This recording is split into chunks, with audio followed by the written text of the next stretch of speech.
Tov.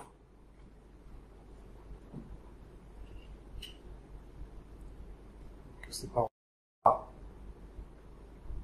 seront les Nishmat, Nathan Michael, Ben Rivka. Les Nishmat, Daniel Ben Rivka, Nathan Michael Ben Chaya Solange Soulika.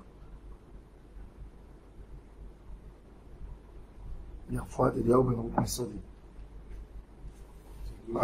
Et Eliyahu Ben Yamna.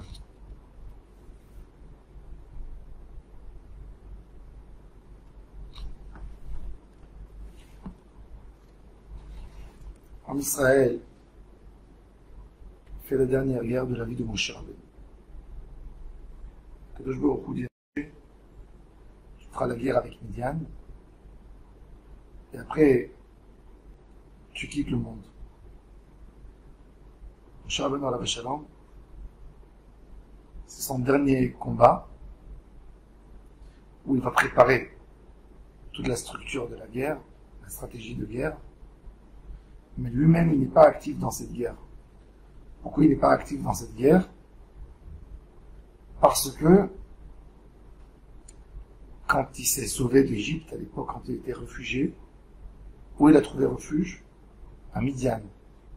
Même que Yitro l'a mis en prison, et ne l'a pas accepté, et il était en prison. Moshe Rabbeinu, la qualité extraordinaire de la reconnaissance du bien était ancrée en lui. Et il ne se sentait pas capable d'aller faire la guerre avec un peuple chez un peuple où il a trouvé refuge. Et c'est pour ça qu'il nomme Elazar, Pinchas, et c'est à eux qu'il dit de faire la guerre et pas à lui. Comme il dit, Chovot al-Vavot, la reconnaissance est une des plus belles des midot tovot qu'on doit acquérir. La reconnaissance vient d'un sentiment profond de quelqu'un qui aime donner tout le temps. Et quand il a reçu, c'est contre sa volonté. Ça le gêne tellement au point que chaque fois, il essaye de rendre. Et c'est pour ça qu'un homme avec des midot tovot, il peut être reconnaissant jusqu'à la fin de sa vie pour un service qu'il a déjà rendu 10 fois et 20 fois. Et c'est pour ça que Kadosh Baruch Hu est tellement satisfait des mitzvot que nous faisions. Même que Kadosh Baruch Hu, par rapport à ce qu'on lui a donné normalement, il nous a payé. Il donne à manger, à boire, à vivre. Comme il dit à Kadosh Baruch Hu, je n'ai pas de dette à personne. Je ne dois rien à personne. Tu as mis une mezouza dans ta maison, qui t'a donné la maison? Tu as fait la brit mila de ton fils, qui t'a donné un fils? Tu as mis des tzitzit dans tes habits, qui t'a donné de quoi te couvrir? Tu as donné une tzedaka, qui t'a donné un capital pour pouvoir prélever de la tzedaka. Donc, qu'est-ce que vous voyez? Je ne dois rien à personne. Et malgré tout, Kadosh Baruch Hu se sent redevable par rapport à nous. Comme on dit dans la Tfila, par exemple, on mentionne la Akedat Yitzhak de Yitzhak et Avraham Avinu il y a 3600 ans. Jusqu'aujourd'hui, on bénéficie de cette Akedat Yitzhak. Akedat Yitzhak, la Kadosh Baruch Hu se rappelle et voit ce que Yitzhak a fait, quel geste de réaliser la volonté divine. Et Akadosh Baruch Hu n'oublie pas et nous récompense génération après génération, année après année. Rosh Hashanah, on sonne dans cette corde de bélier, le chauffard, Et ça se réveille l'amour d'Hachem par rapport à ce que Yitzhak a voulu faire. Donc c'est une akarat atome. Et le Rav Dessler explique que c'est... Pourquoi? Parce que quand celui qui fait cette reconnaissance, il est sans... Il n'aime pas recevoir, il aime que donner. Donc quand il a reçu quelque chose, il sent toujours... Ça lui fait mal qu'il a reçu. Et donc il est obligé de rendre. Tandis que l'homme ingrat, c'est quoi? L'homme ingrat, c'est quelqu'un que dans sa neshama, il veut prendre. Il ne veut pas donner. Et tout ce que tu lui fais, c'est pas suffisant parce qu'il pense qu'il mérite plus. Ça, c'est l'ingratitude. Avec Akadosh Baruch Hu, l'ingratitude, c'est contrairement à la mida de Kibetzelem Elokim Asa et Adam. Pourquoi un homme cherche tellement à donner à ses enfants? Parce que l'homme essaie de copier son créateur. Kadosh Baruch Hu a créé, l'homme lui a tout donné. Eh ben, l'homme, quand il crée un autre homme, et il amène un enfant dans le monde, il essaie de lui donner, de combler de bonheur et de joie. Et quand l'enfant il a mal, lui il a mal. C'est de la même manière que Kadosh Baruch Hu se comporte avec nous. Et pour un Kadosh Baruch Hu, un homme qui n'a pas en lui cet élément de reconnaissance de bien, et qui a l'ingratitude, fort possible qu'il ne reconnaîtra même pas Hachem. C'est pour ça que la Gemara nous dit que celui qui ne sait pas remercier son ami pour le bien qu'il lui a fait, il finira par abandonner Hachem. Ki'ilu kofer betovato shel makom. La Hakarat Hatov dans le Ham Israël, elle est incroyable jusqu'où elle va. Quand Shaoul, il va faire la guerre avec Amalek, il y a là-bas des voisinages, des petits-enfants de Yitro, ils n'ont pas été convertis. Et Shaoul, il envoie des émissaires spéciaux pour leur dire, sortez pas, car je ne peux pas vous toucher. Vous avez fait du bien, vous êtes venus nous voir et nous soutenir quand on était au désert. Des centaines d'années après. C'est 400 ans, presque, après l'entrée des enfants d'Israël sur la Terre Sainte. Et ils se rappellent de ça. Le Ham Israël a une bonne mémoire pour récompenser et pour rendre le bien à ceux qui leur ont fait du bien, parce que on nous éduque depuis qu'on est enfant de dire merci à Hachem. Mon cher Rabbeinu était un spécialiste de la reconnaissance vers tout. Le Midrash nous dit que Kadosh Baruch Hu dit à Moshe, va frapper le Nil et pour amener la première plaie, Makadam, le sang. Mon cher Rabbeinu nous dit, je ne peux pas frapper le Nil. Le Nil m'a donné vie. Ma mère, au lieu de le garder à la maison, ils vont venir les inspecteurs, ils vont tuer l'enfant. Elle a pris, elle l'a mis dans un panier en osier, et elle l'a mis dans le Nil. Même que le Nil était un danger de vie, il aurait pu venir un crocodile, quelque chose, de lui faire... Mais Moshe se rappelle qu'il a été sauvé toute sa vie. Moshe Rabbeinu avait 7 noms. 7 noms. Il s'était appelé un seul nom, Moshe, un nom égyptien. Akadosh Baruch Hu lui a donné un nom hébraïque, un nom divin. 7 noms, Moshe Rabbeinu avait. Avi Gédor. Il y avait plusieurs noms, des noms exceptionnels, qui représentent son rôle dans le monde. Quel nom il a adopté toute sa vie? Un nom égyptien que Bithia, la fille de Paro, qui l'a sauvé, lui a donné. Il a dit Moshe, car je l'ai tiré de l'eau. Meshitio.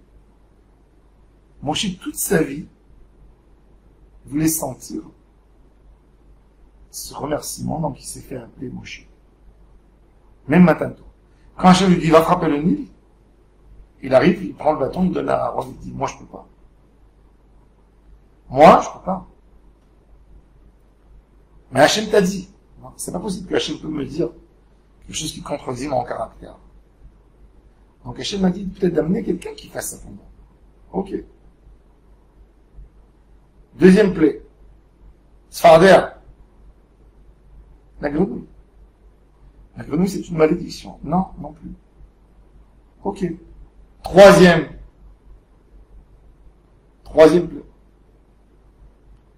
plaie.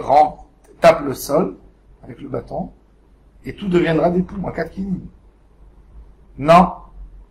Quand Moshe a tué l'Égyptien, il voulait pas faire des histoires, il fallait l'enterrer, le couvrir, cacher. Il dit, la terre m'a aidé. C'est Moshe Rabbeinu. Sensibilité spéciale à tout. La Hakarat Hatov, c'est un sens profond de chercher le bien dans tout. L'idée d'Hakarat Hatov, elle doit être tellement importante. La Gemara, elle dit que Rabbi Chia souffrait d'enfer à la maison. Sa femme, elle avait des grossesses terribles. Elle souffrait énormément dans la grossesse. À un moment, elle a même perdu son équilibre. Elle était virulente contre son mari. Quand il lui demandait « Fais-moi un plat de lentilles », elle préparait des pommes de terre.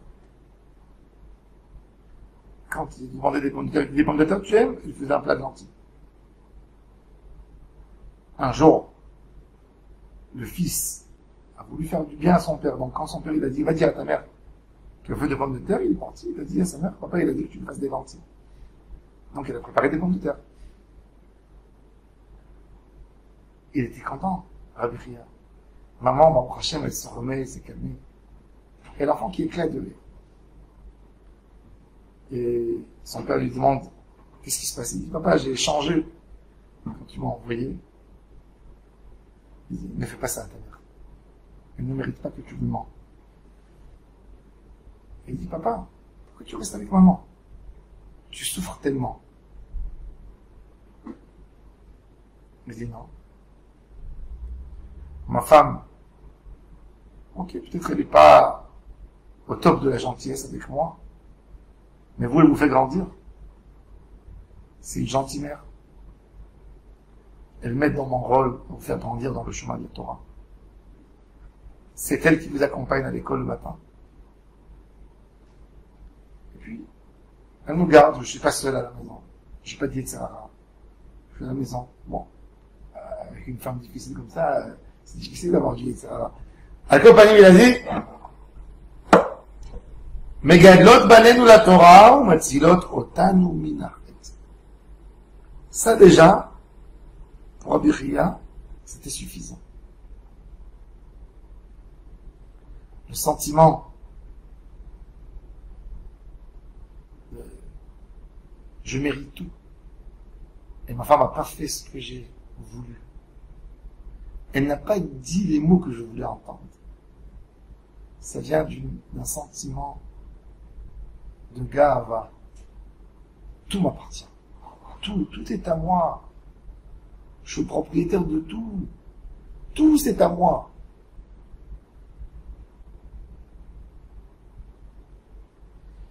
On a besoin de penser toujours qu'il n'y a rien qui est à nous.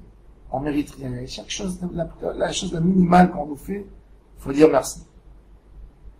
Et là, notre vie, elle sera beaucoup plus heureuse. Beaucoup plus heureuse. Un homme, il rentre à la maison, 8 heures du soir, et oui, il a tardé, et il voit qu'il n'y a pas, son repas n'est pas prêt. Lui, il croit qu'il est à l'hôtel ou au restaurant, qu'il a réservé, et il comprend pas que il y a des coups de téléphone qui rentrent, il y a un enfant qui n'était pas bien. Ah, mais je comprends pas.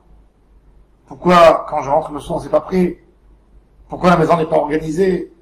Pourquoi je rentre dans le balagan? Viens. Reste avec les enfants, fais du babysitter. 2 jours, tu vas comprendre. Qu'est-ce que tu as le temps de faire? Et les femmes, elles font ça tous les jours, des années, sans parler. Et l'homme vient avec des flèches d'ingratitude et de commentaires qu'il ne faut pas faire. Et il parle. Il faut un peu apprendre de Moshe Rabbeinu. Il ne va pas faire la guerre avec Midian s'il a trouvé refuge et on l'a mis en prison. On l'a mis en quarantaine quand il est rentré à Midian et il a eu tellement peur qu'on dise que ce réfugié politique a trouvé chez lui, donc il a essayé de le tuer. Et ça, Moshe Rabbeinu appelle un refuge et dit, je ne peux pas faire la guerre contre Midian. Combien de moussard on a? Moshe Rabbeinu, vous voyez une chose, ma vie a été sauvée, point. Je suis pas mort. Ok, j'ai été torturé, mais vaut mieux être un homme torturé que de mourir quand même. Que de ne pas exister. Grâce à ça, je suis sorti, j'ai monté une famille, je suis devenu leader du Ham Israël. Donc je dois remercier.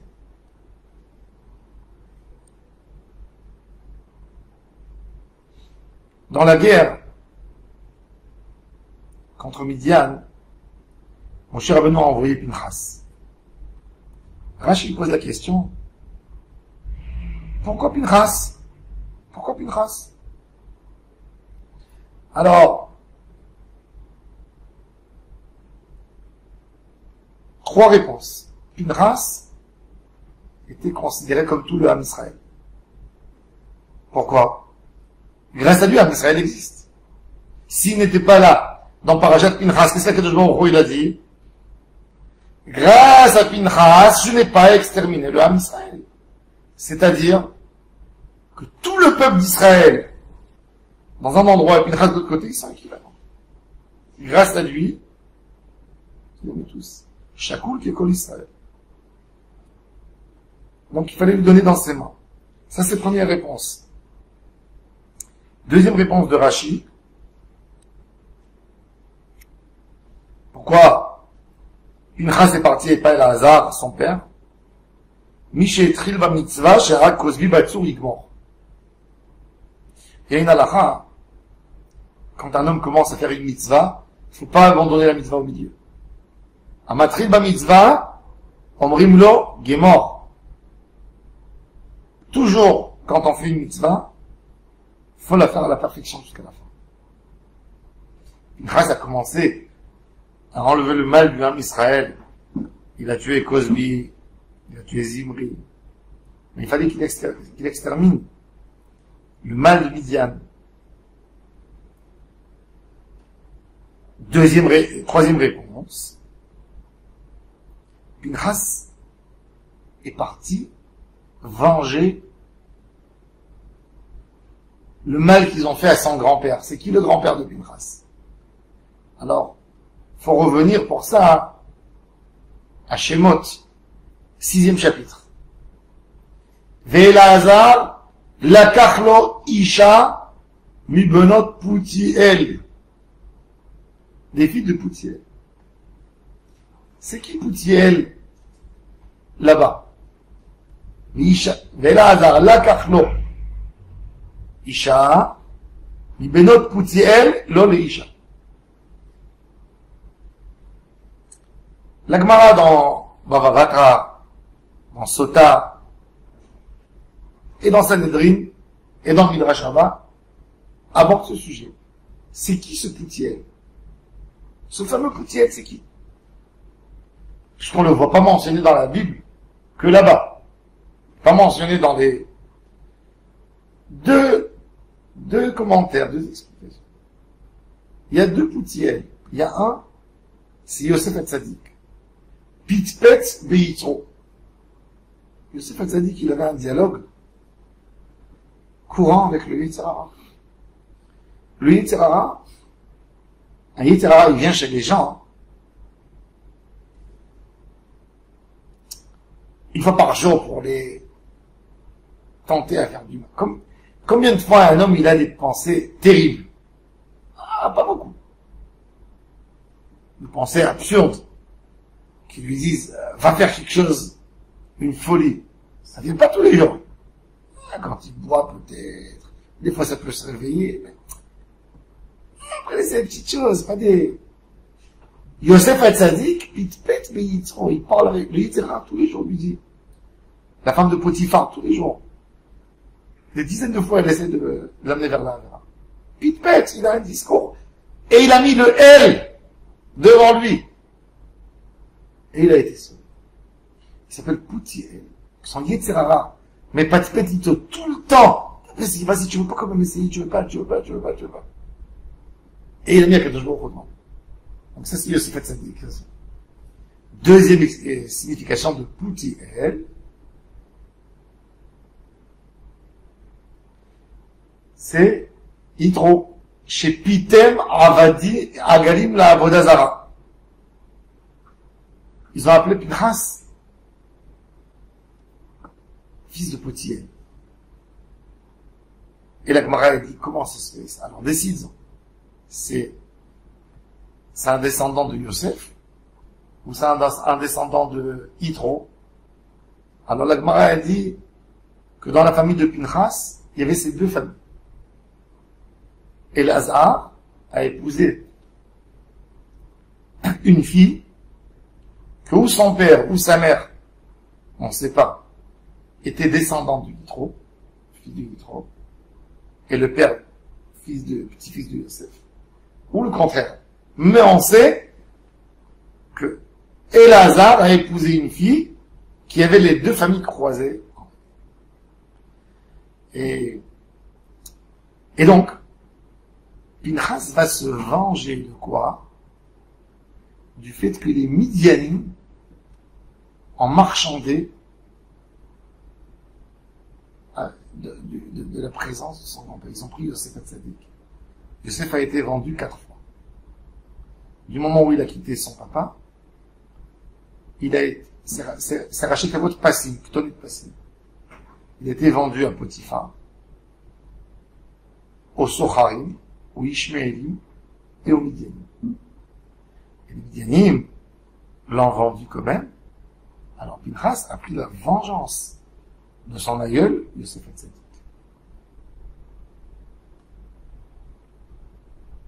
De là, on voit tout d'abord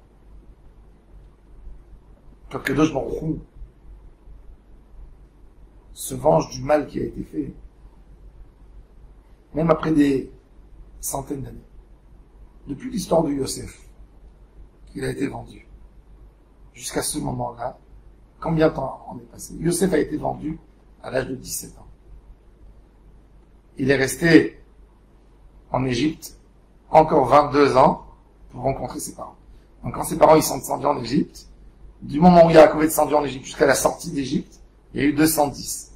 210 plus 22, ça fait 232. Ajoute à ça les 38 ans de désert, les 40 ans de désert. Donc, 270 ans presque, même plus. Plus que 270 ans, 280 ans, pour se venger de ce que les Midianim ont fait il y a 280 ans. Ça, c'est une réponse à ceux qui disent comment ça se fait que l'Allemagne existe aujourd'hui. Il y a beaucoup de Juifs qui ont mal. Ça leur fait mal, oui. Quand j'étais enfant, je me rappelle, à un moment quand je commençais à approfondir, j'avais 10 ans et je commençais à lire. J'avais une folie de lire tout sur la Shoah. J'allais à la bibliothèque. Je lisais que des livres de la Shoah pendant 2 ans.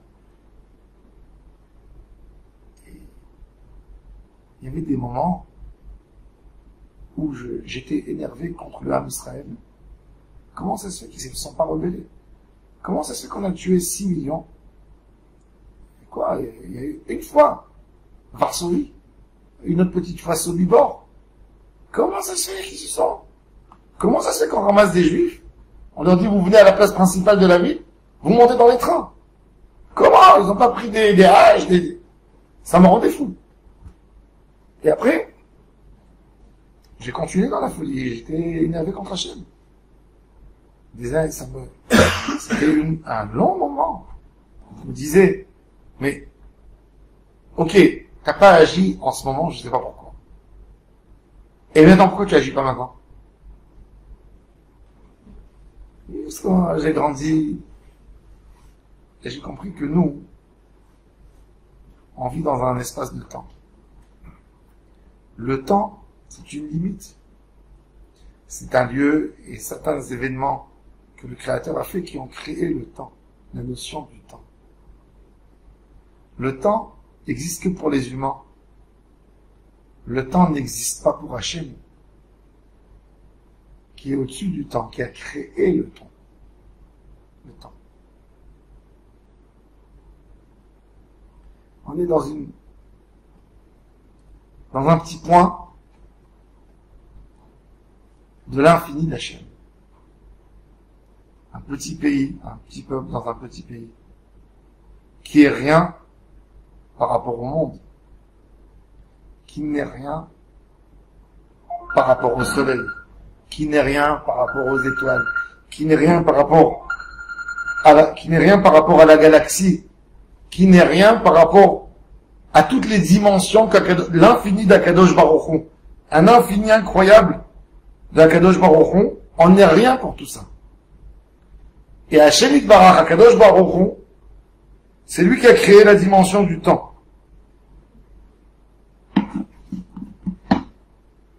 Et nous, on s'énerve. Pourquoi ça se passe pas instantané chez nous, maintenant? Non. Akadosh Baruch Hu, il a le temps. C'est pas il a le temps. On dit pas il a le temps. C'est pas une phrase qu'on peut dire. On le dit que pour comprendre dans nos oreilles. C'est lui qui a créé le temps. Il s'en sert pas du temps. Quand on attend la Géoula, c'est nous dans notre temps à nous. Qu'Akadosh Baruch Hu nous a donné.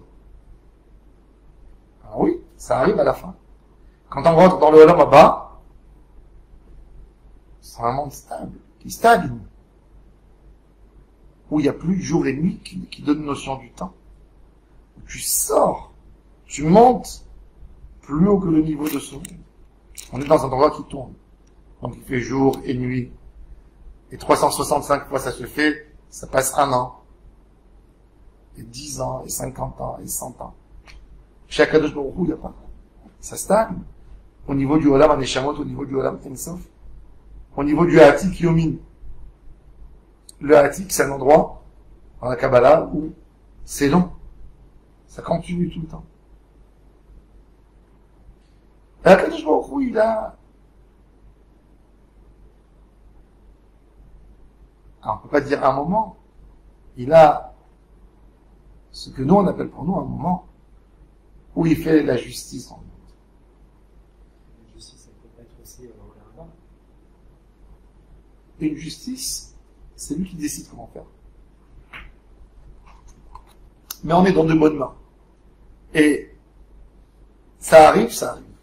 Quand ça arrive, ça arrive.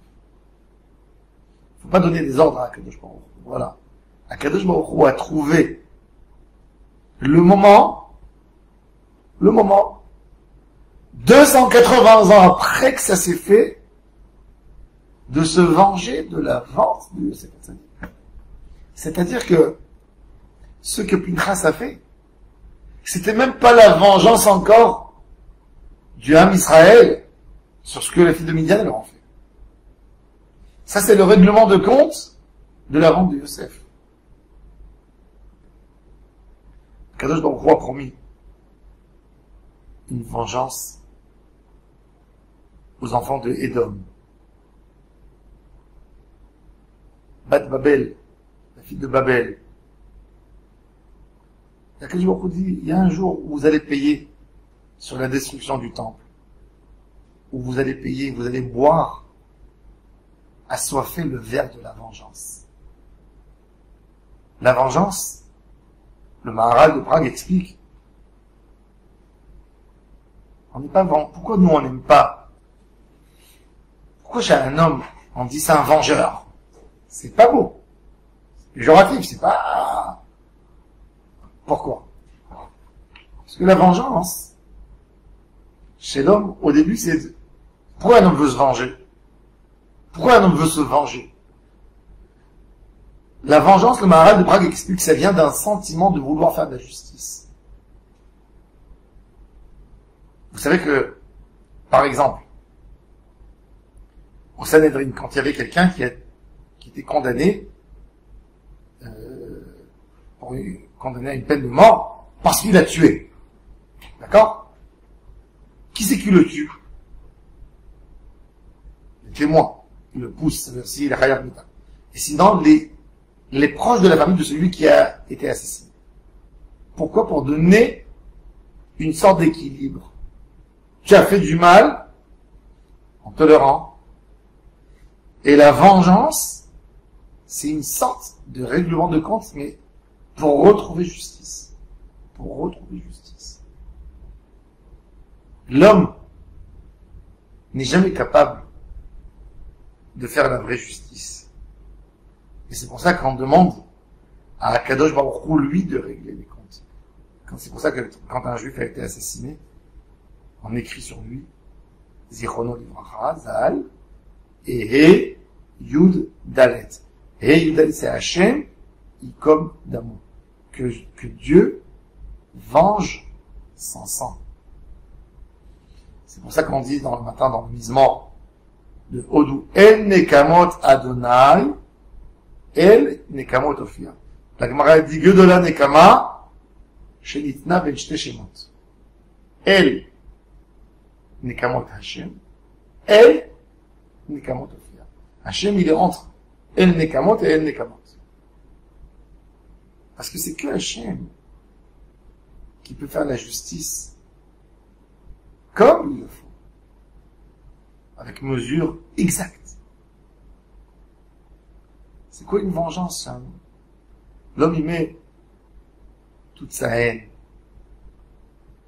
Et faire la vengeance d'Hachem, c'est autre chose. Le Ramchal dit dans Mesilat Yesharim, la vengeance chez l'homme, ça devait être une phrase italienne à son époque, est plus douce que le miel.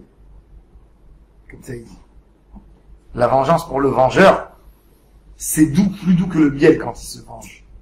Parce qu'il retrouve un repos à son âme, qui a été trahi, perturbé, qui a souffert par le feu. Et d'être proportionné, même dans la vengeance, faut être grand. C'est vrai, il y a une vengeance du peuple d'Israël. Il y a une vengeance de l'individu. Quelle est la vengeance? C'est quoi une vengeance? La plus belle des vengeances, c'est qu'on est là. Ça, c'est la plus belle. La plus belle des vengeances, c'est qu'on n'est pas vengeur. C'est ça la vraie vengeance, la vraie justice. C'est que souvent nos ennemis aimeraient qu'on agisse comme eux. Pour s'en débarrasser. Qu'est-ce qu'ils disent aujourd'hui? Les goïms en Europe. Pourquoi c'est l'Europe qui condamne Israël? Tout le temps il va y avoir quelqu'un qui a pris l'État d'Israël a arrêté un enfant, ça va ouvrir toutes les trucs de l'Europe. Parce que l'Europe, elle vit tellement mal par rapport aux valeurs qu'ils enseignent aujourd'hui à leurs enfants. Elle vit tellement mal la Shoah qu'on a pris un peuple innocent et on a décidé de les tuer comme des cafards. C'est trop dur pour eux. Alors, qu'est-ce qu'ils vont dire? Vous aussi, là, on a trouvé, vous aussi vous faites. Vous aussi vous tuez des enfants. C'est pas que nous. Et c'est pour ça qu'ils nous condamnent. Pour nettoyer quelque part leur esprit. Ah non, ça va. Et ça, c'est le Hémet. Et c'est pour ça que la vengeance, c'est justement, n'agis pas, vis ta vie. Ne vis pas où l'autre il aurait voulu te mettre. Eux, ils ont voulu nous faire du mal. Ben nous, on ne doit pas vivre et rentrer dans ces circonstances, dans l'endroit où ils ont voulu nous mettre.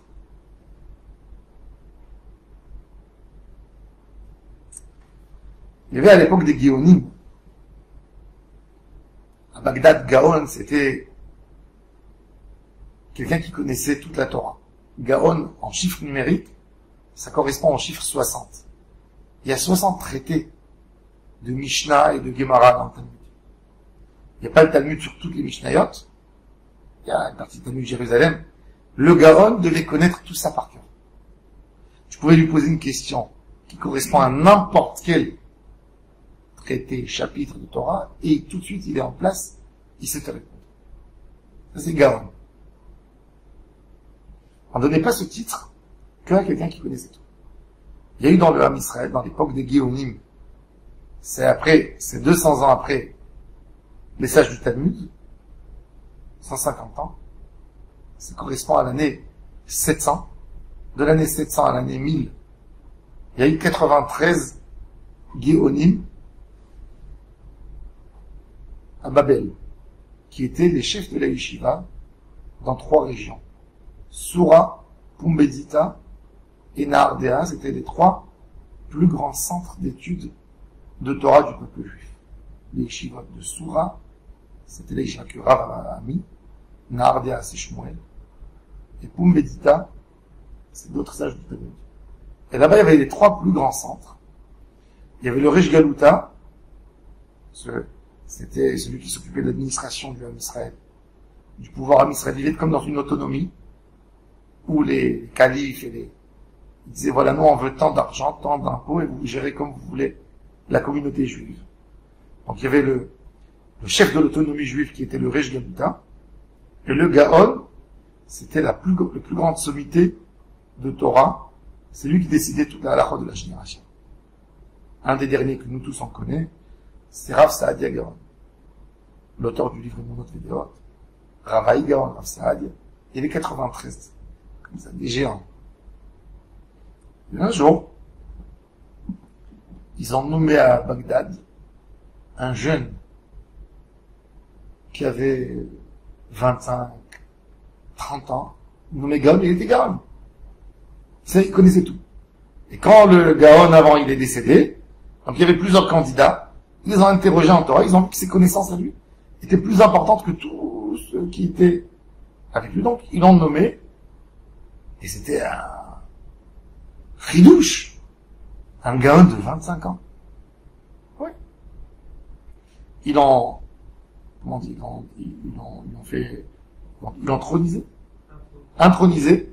Le jour où il a été intronisé, il y avait toute la communauté juive de Bagdad là-bas. Et il a commencé sa dracha. Et il y avait 2 jeunes qui le connaissaient du quartier. Mais jamais ils lui ont accordé aucune importance. Ils l'ont pas pris au sérieux, quoi. Quand il a commencé à faire son discours, il y avait des milliers de personnes. Et ils parlaient entre eux, ils se parlaient. Ils étaient assis quelques lignes devant lui, et lui, ça le gênait énormément. À un moment, il s'arrête dans son discours, il les regarde, et il continue de parler, il regarde, donc il parle. Il parle pas. Et tout de suite, rien qu'en les regardant, il a fixé le regard sur eux. Tout de suite, il y a quelques personnes qui se lèvent, qui les prennent les 2, ils ont compris qu'il le dérangeait. Ils les prennent, ils les font sortir devant tout le monde. Il était dehors, quelle honte. Ils ont une haine, pas possible, contre lui. Il y a un qui a dit, il nous a tellement vexé, ce petit gars du quartier, je veux le tuer. Il fallait le poignarder. Et je m'en fiche. Si je rentre, je finis ma vie en prison, mais il ne me fera pas ça. Il est parti, il s'est acheté un couteau, et il préparait la vengeance. Regardez, c'est quoi le moment où il y a moins de personnes autour de lui, où il n'y avait pas les gardes-corps, où il n'y a pas ceci, où il n'y a pas ça. Et l'autre ami, la veille, avant qu'il fasse ce qu'il doit faire, il vient et lui tape la porte à minuit. Qu'est-ce qui se passe? Il dit, j'ai une meilleure idée pour se venger de lui. C'est quoi? On va aller, nous, en yeshiva, loin en Israël. On va apprendre la Torah. Mieux que lui. On va revenir, on va lui montrer que c'est un incapable.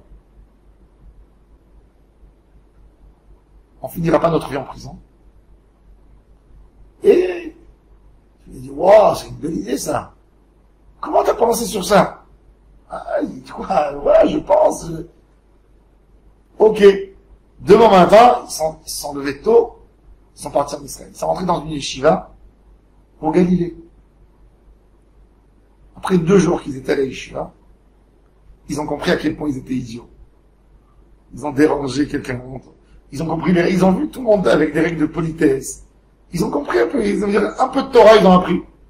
Ils ont compris qu'il n'était pas du tout fin. Et ils voulaient retourner, ça y est, ils ont dit, on va retourner, on va lui embrasser les pieds, on va demander Mechila, qu'on l'a gêné. Non, on est déjà là, on étudie. Et ils sont rentrés, l'amour de la Torah les a attrapés. Après 10 ans de yeshiva, ils sont devenus vraiment des érudits. Des gros érudits de Torah. Ils ont dit, viens, ça y est, c'est le temps où on doit se marier, on est déjà âgés. On rentre chez nous à Bagdad. Ils sont retournés à Bagdad. Ils sont arrivés, c'était le Shiur. Avant Pessah, ils sont retournés. Et le Gaon, c'était le fameux Gaon. Ça y est, il n'avait plus 25. Il avait déjà 35 ans, il faisait son Shiur. Et ils ont vu qu'il disait quelque chose qui n'était pas correct, d'après la halakha. Ils n'ont rien dit pour ne pas l'humilier. Devant les gens, il y avait une foule. Après le shiur, ils sont venus. On peut vous poser une question. Vous avez dit ça, voilà. Dans le Talmud, vous êtes contredit par ça, par ça, par ça. Il est resté comme ça, choqué. Il leur a dit, vous avez raison. Tout de suite, je reviens. Pourquoi vous n'avez pas dit ça pendant le shiur pour que je dise pas une erreur? On ne voulait pas vous vexer, vous êtes la sommité. Le Rav, tout de suite, il est retourné, il a remis tout le monde en place. Il a dit, je m'excuse. J'ai eu une erreur. Voilà, il y a 2 érudits en Torah qui m'ont dit que je me trompais, voilà. Et il a dit, voilà, je vous dois tellement, vous nous avez sauvés de l'interdiction de transgresser. Après, il les a pris, il les a invités chez lui à la maison. Il a eu 6 grandes personnes en Torah. Ils sont venus chez lui à la maison, ils lui ont dit, vous savez, on doit vous remercier. Tout ce qu'on connaît en Torah, c'est grâce à la vengeance qu'on voulait se venger de vous. Et ils lui ont raconté l'histoire.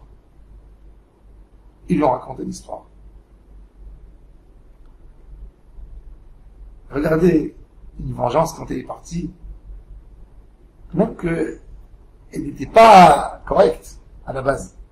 Mais tout de suite après, la lumière de la Torah les a allumés. Mais en tous les cas, nous, dans l'éducation des enfants, il faut s'éloigner de ça. Éloigner les enfants de la vengeance. L'otikom de l'otitor. Une des choses dans la Torah, surtout dans l'argent, parce que l'argent, on lui fait des comptes. L'otikom de l'otitor. S'éloigner jusqu'au bout des mauvaises midotes. Encore un petit point, avec ça on va terminer. On a dans notre paracha la mitzvah de Tvilat Kelim, de tremper la vaisselle au mikvé. C'est notre paracha. Parachat Matot. C'est le sujet. Am Israël, avant, n'a jamais acheté des couverts, des ustensiles chez les goy. Il l'a acheté. À la sortie d'Égypte, ils n'ont pas récupéré, ils ont récupéré. La guerre de Sichon, de Og. Il y a eu. Et ils n'ont pas acheté de la vaisselle jamais. Ils ont acheté. La vaisselle, elle ne descendait pas du ciel. La main descendait du ciel. La vaisselle, il fallait acheter de la poterie, il fallait... Alors, pourquoi cette halakha a été donnée que dans la guerre de Midian?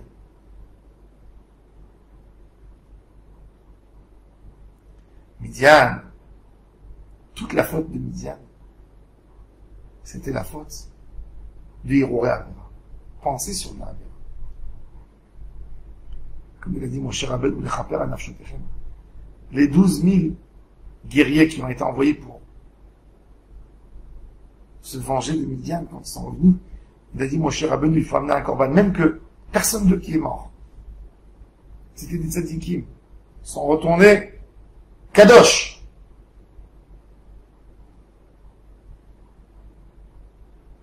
Mon cher Abed leur a dit amener un sacrifice. Pourquoi? Il leur a dit imide Avera yata, mide hirur yata. Il dit toute la faute de Midian, c'était de mettre, d'ancrer dans le Ham Israël des envies de faire de la Avera. Et il a dit dans cette guerre, même si vous n'avez pas fait la Avera, mais l'envie est restée. Hirurei Avera, chaque chose qui nous rappelle la Avera, il faut s'éloigner de lui. La vraie teshuva de l'homme, c'est d'enlever même les points qui m'ont amené à faire la Avera. Le Ramchal nous dit qu'une teshuva, c'est pas d'arrêter de faire l'action de la Avera. L'action, c'est fait dans la main. C'est la main qui bouge comme un robot. Elle reçoit un ordre du cerveau. S'éloigner d'une Avera, c'est quoi s'éloigner de la Avera? S'éloigner des éléments qui t'ont amené à faire la Avera. Les éléments se trouvent où? Ici. Les sages de cette génération ont vu comment Am Israël était attiré par la Avera, par les filles de Midian. Et il fallait marquer l'éloignement d'eux. Même pour la vaisselle, qui a rien. Même la vaisselle, la tremper, la faire passer au feu, pour éloigner toute pensée de la Avera. La plus grande avodat Hashem, c'est d'éloigner les volontés de faire du mal de nous. Ça, c'est le vrai travail. Ça, c'est le travail le plus dur. Bien ne pas faire la Avera physiquement, ne pas être dans le lieu de la Avera. Mais il y a, ça c'est sortir de la Avera. Mais il y a, faire sortir la Avera de soi. Faire sortir la Avera de ton esprit. Faire sortir la Avera de tes pensées, de tes envies. Là-bas, c'est le vrai nettoyage. Et ça, c'est le travail de Midian. Même quand tu es chez toi, à la maison, et tu prends un ustensile de Midian, il faut que tu enlèves la Avera et l'idée qu'il y a derrière. C'est pour ça que cette mitzvah de Tvilat Kelim, elle est venue que ici, dans notre paracha. Quand on va faire une différence entre nous et les goy. Asher Bacharban Nicolas. Quand tu trempes ta vaisselle au mikvé, c'est pour toi le meilleur rappel. Je mange kasher, oui, mais je mange pas comme un goy. C'est important. Je mange kasher, mais je ne mange pas comme un goy. Je suis juif quand je mange, je sais. Mon judaïsme, il doit être visible. Mon judaïsme, il doit être visible. Mon judaïsme doit être visible même quand je mange. Et ça, quelque part, c'est l'idée de la Tvilat Kelim, de mettre Akadosh Baruch Hu, même dans notre vaisselle de cuisine. Baruch Adonai L'Olam. Amen.